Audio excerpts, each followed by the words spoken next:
Hi everyone, and welcome to my first ever YouTube video. I'm a little bit nervous, but today what we're going to be doing is revamping a Halloween haunted house. So this is the one that I've got. It's from Home Bargains. I think it's £2.50, something like that.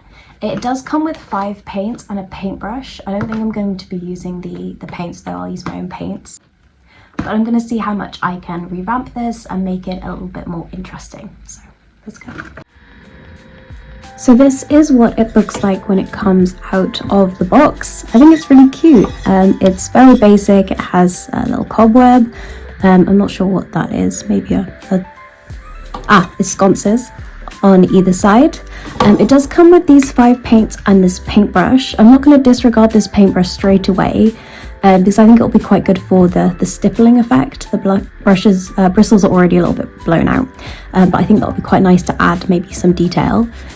What I'm also going to add to this, I have a vision, is this piece of wood that has got wet, excellent, from my water dish, so that's great. But I'm going to add it here so it becomes maybe a little scene. And what I also have is some paper clay. And I think this is going to be really good for adding extra details. So I'm thinking maybe some ivy around the side. I think I'll cover up maybe some of the bats. And I do also have some watercolor paper that I will be using to kind of add things like maybe a warning sign or police tape, and board up maybe a couple of the windows just to give it that extra kind of haunted, spooky feel. But the first thing I'm going to do is just paint this all one base color. I don't like painting directly on white, it freaks me out, but also it kind of blows the colors out of proportion and it just doesn't look great. So the first thing I'm going to do is just cover this in one color. I'm thinking purple. I don't know what it is about haunted houses being purple, but I think it's a really great kind of base color, and I can always add on top of that when I'm done. So I'm going to be using some acrylic paint and some water. As you can see, some of it's already on here, and just covering the whole thing and then waiting for it to dry. So this is my Stay Wet palette. It doesn't look very aesthetic, but it is actually very handy. It keeps acrylic paints wet for a long time. These paints I was working on something else, and they've been in here for the past 4 days, and you can see it's still wet. And because acrylic paints dry so quickly, it's really nice to have that kind of option. It saves you a lot of money on paint because I always squeeze out too much paint, so it's nice that it's kept here and I can use it again. I'm actually using the purple from this set. Having a look at the paints, they're actually not bad quality. I've mixed it with a little bit of white here, but I might actually try and incorporate some of these paints in because they're a lot better quality than I thought they would be.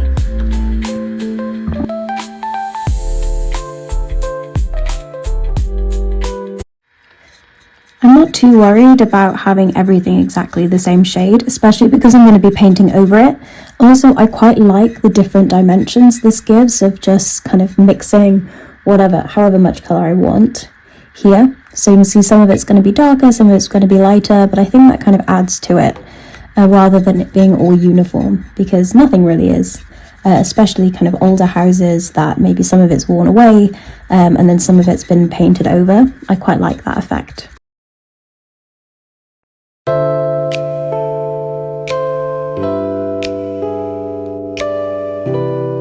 So this is now dry. What I think I'm going to do next is add in maybe some details, so some shadows, before I go in and add kind of the extra bits, so sticking bits on. So I'm going to take some grey, maybe some black, and just add some shadows and some stippling. I have an old toothbrush here. I don't think this toothbrush actually has ever been used. I don't know where it came from. I just found it in my art supplies and I thought, yeah, I'll use that. So hopefully that will give it a nice effect too. But I'm just gonna try stuff out, see what works, see what doesn't. The great thing about acrylic paint is that you can just go over it if you don't like it. So that's what I'm gonna do.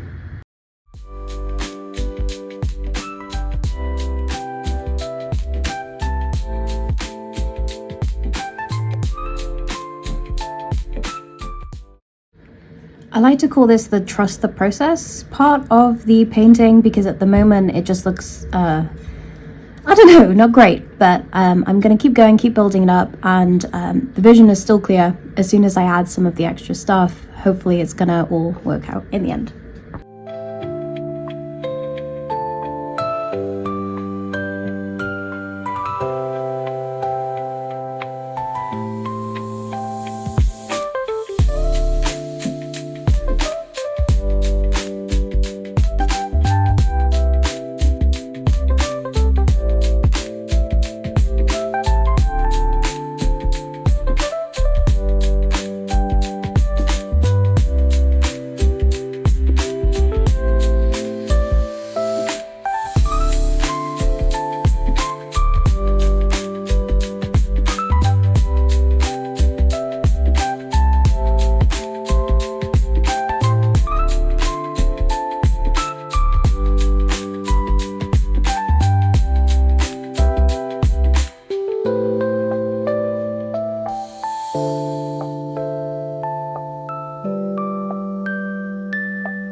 Okay, so this is what it looks like so far. I kind of like it. It looks spooky, maybe better further away, but that's fine. I did have a little look at painting roof tiles on the top. Obviously I would have gone over this, but I'm thinking perhaps it would look better if I cut out roof tiles and then stuck them on individually, which will be a little bit of a mammoth task, but you know, it's worth it. So I think what I'm going to do is get some watercolor paper and just paint it grey, or maybe purple, grey purple, stick it to the roof, and then I can always go over it with like cracks and shading once it's stuck on to the roof.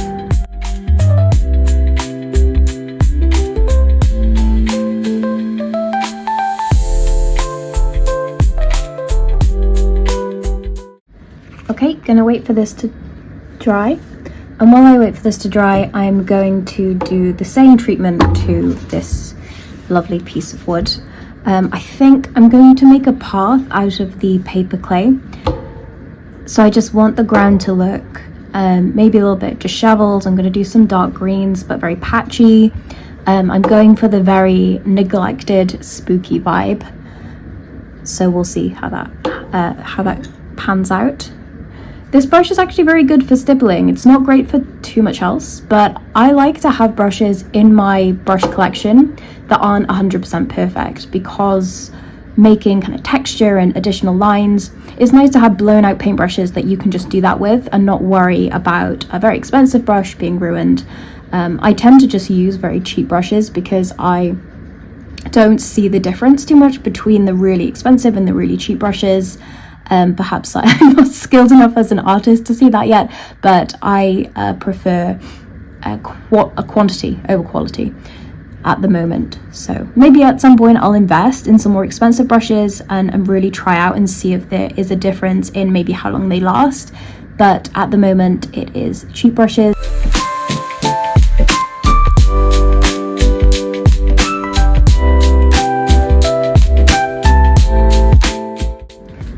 Okay, so I quite like this. I like the texture that the brush gave.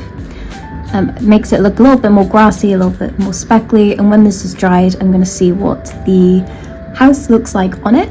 I think I'll put the house in the middle and then I'll have a little path. So let's wait for everything to dry and I will come back and start sticking roof tiles to the roof.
So I realised here that I haven't actually given any context. I made this path out of paper clay and let it dry, and then I decided to paint over it with acrylic paint, and I tried to make it look a little bit beaten up. I added some shadows, and then I added some highlights just to give it a little bit of dimension.